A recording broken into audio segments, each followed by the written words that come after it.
Hello, and welcome back to Storytime with Eric Zimmer. Let's see what happens next in Treasure Island, shall we? You ready? Alright, let's begin. Chapter 23. The Ebb Tide Runs.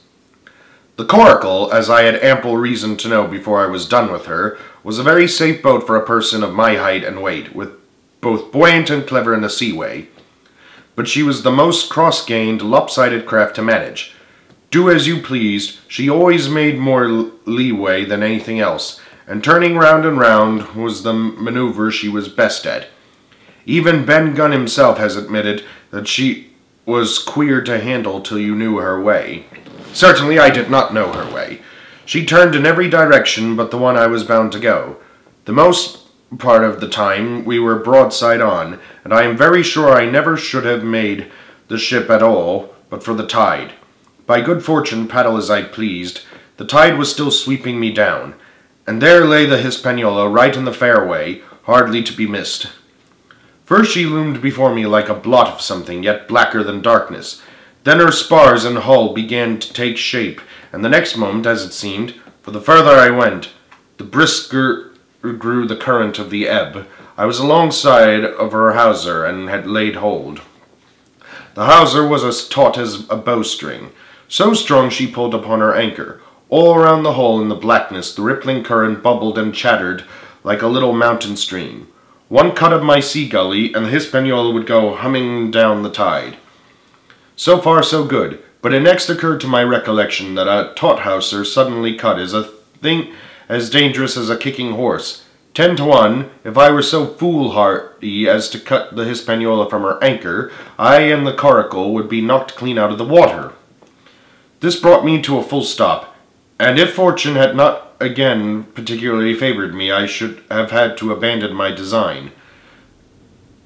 But as the light airs which had begun blowing from the south-east and the south had hauled round after nightfall into the southwest, just while I was meditating, a puff came, caught the Hispaniola, and forced her up into the current, and to my great joy I felt the hawser slacken in my grasp, and the hand by which I held it dip for a second under water.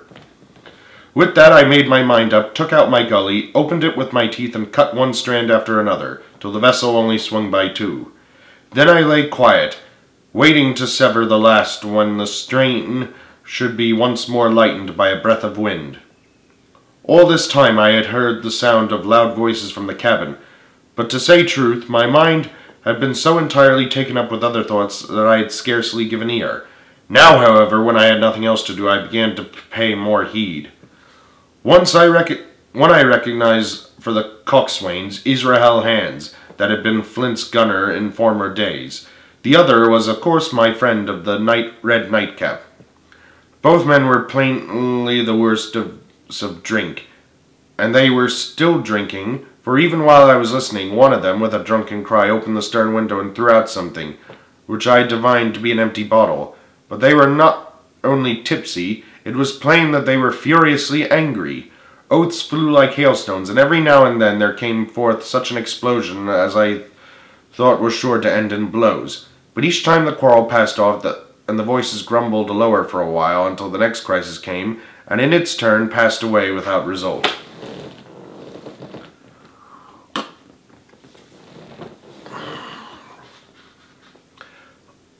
On shore I could see the glow of the great campfire burning warmly through the shore-side trees.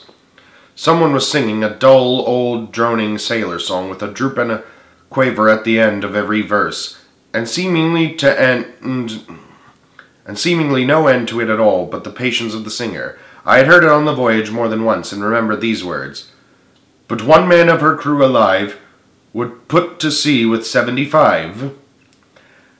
And I thought it was a ditty rather too dolefully appropriate for a company that had met such cruel losses in the morning. But indeed, from what I saw, all these buccaneers were as callous as the sea they sailed on. At last the breeze came, the schooner sidled and drew nearer in the dark, and I felt the hawser slacken once more, and with a good tough effort cut the last fibers through. The breeze had but little action on the Coracle, and I was almost instantly swept against the bows of the Hispaniola. At the same time, the schooner began to turn upon her heel, spinning slowly end for end across the current. I wrought her like a fiend, for I expected every moment to be swamped, and since I found I could not push the coracle directly off, I now shoved straight astern. At length I was clear of my dangerous neighbor, and as I gave the last impulsion, my hands became across a light cord that was trailing overboard across the stern bulwarks. Instantly I grasped it. Why should I have done so, I can hardly say.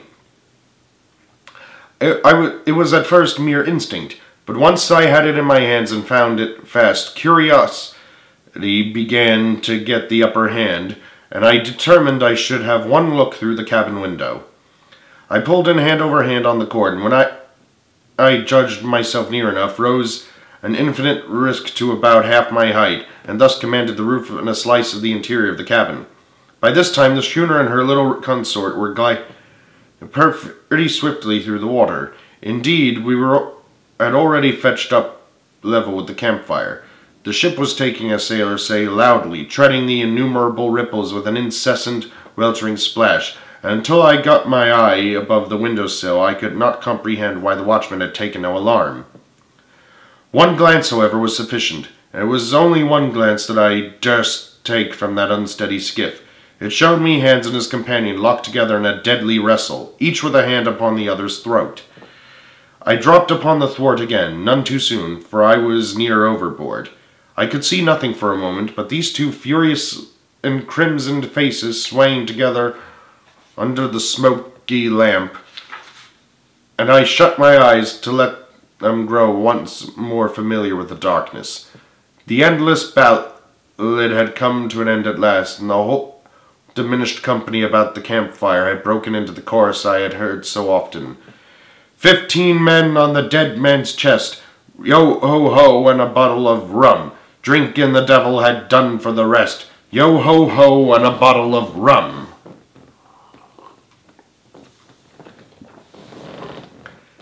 I was just thinking about how busy Drink and the devil were at that very moment in the cabin of the Hispaniola, when I was surprised by a sudden lurch of the coracle.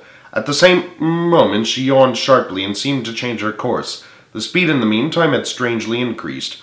I opened my eyes at once. All round me were little ripples, combing over with a sharp bristling sound and slightly phosphorescent. The Hispaniola itself, a few yards in whose wake I was still being whirled along, seemed to stagger in her course, and I saw her spars toss a little against the blackness of the night. Nay, as I looked longer, I made sure she also was wheeling to the southward. I glanced over my shoulder, and my heart jumped against my ribs. There, right behind me, was the glow of the campfire. The current had turned at right angles, sweeping round along with it the tall schooner and the little dancing coracle, ever quickening, ever bubbling higher, ever muttering louder. It went spinning through the narrows for the open sea. Suddenly the schooner in front of me gave a violent yaw, turning perhaps through 20 degrees, and almost at the same moment one shout followed another from on board. I could hear feet pounding on the companion ladder, and I knew that the two drunkards had at last been interrupted in their quarrel and awakened to a sense of their disaster. I lay down flat in the bottom of that wretched skiff, and devoutly recommended my spirit to its maker. At the end of the straits, I made sure we must fall into some bar of raging breakers, where all my troubles would be ended speedily. And though I could perhaps bear to die, I could not bear to look upon my fate as it approached. So I must have lain for hours, continually beaten to and fro upon the billows now and again, wetted with flying sprays, and never ceasing to expect death at the next plunge. Gradually weariness grew upon me. A numbness, an occasional stupor, fell upon my mind, even in the midst of my terrors, until sleep at last supervened, and in my sea-tossed coracle I lay and dreamed of home, and the old Admiral Benbow. To be continued.